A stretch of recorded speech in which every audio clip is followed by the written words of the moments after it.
Deus abençoe sua vida poderosamente nesse dia tão especial.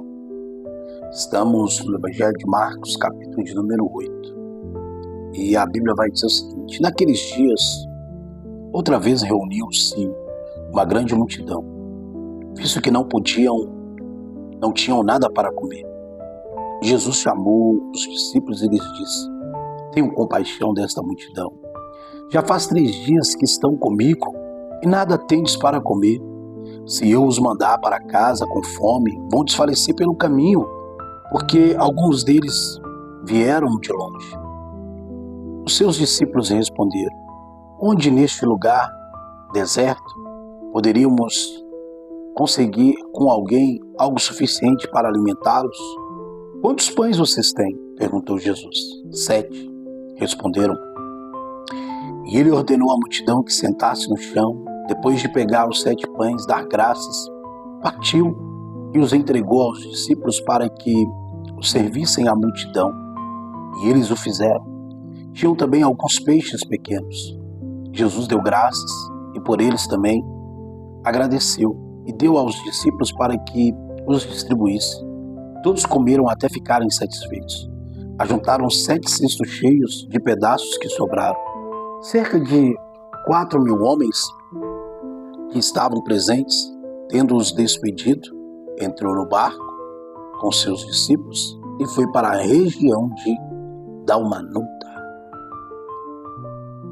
Os fariseus vieram e começaram a interrogar Jesus para pô-lo à prova e pediram-lhe um sinal do céu. E ele suspirou profundamente em seu espírito e disse: por que esta geração pede um sinal milagroso?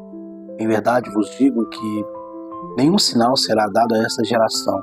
Então se afastou deles, voltou para o barco e foi para o outro lado. Os discípulos esqueceram-se de levar pão, a não ser o pão que tinham consigo no barco. Preste atenção, advertiu Jesus. Tenham cuidado do fermento dos fariseus com o fermento de Herodes. Eles discutiam entre si, dizendo: é porque não temos pão? Ao perceber a discussão, Jesus lhes perguntou: por que vocês estão discutindo sobre não terem pão? Ainda não compreenderem e não entenderam? O coração de vocês estão endurecidos? Vocês têm olhos, mas não veem? Têm ouvidos, mas não ouvem?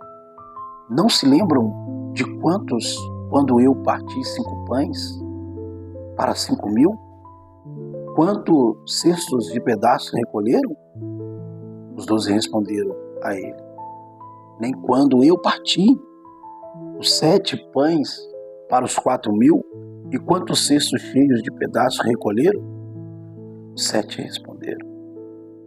E ele lhes disse: vocês ainda não entendem?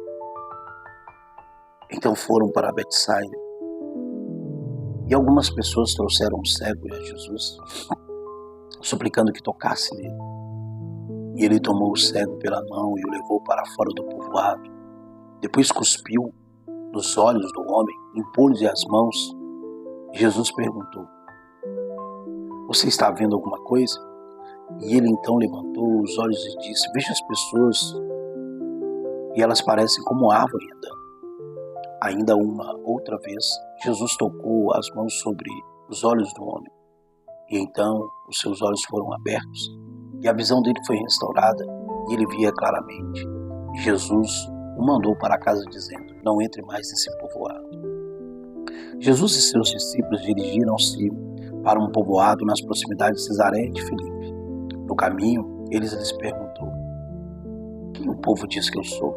E eles responderam: alguns dizem que és João Batista, outros Elias, outros dizem que tu és um profeta.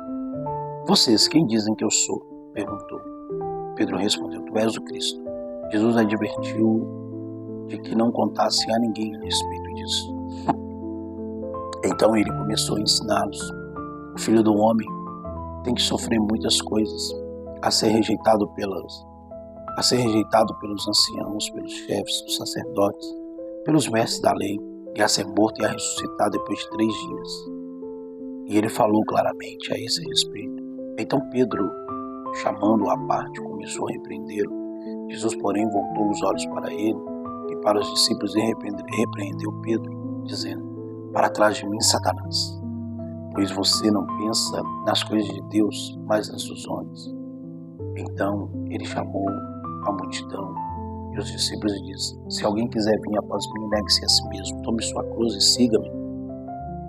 Pois quem quiser salvar sua vida, perdê-la-á, mas quem quiser perder sua própria vida por minha causa e a causa do Evangelho, salvará. Pois o que adianta o homem ganhar o mundo inteiro e perder sua vida? Ou que pode dar o homem em troca da sua vida? Se alguém se envergonhar de mim e das minhas palavras nesta geração adúltera e pecadora, o Filho do Homem se envergonhará dele quando ele vier na sua glória de seu Pai com seus santos anjos.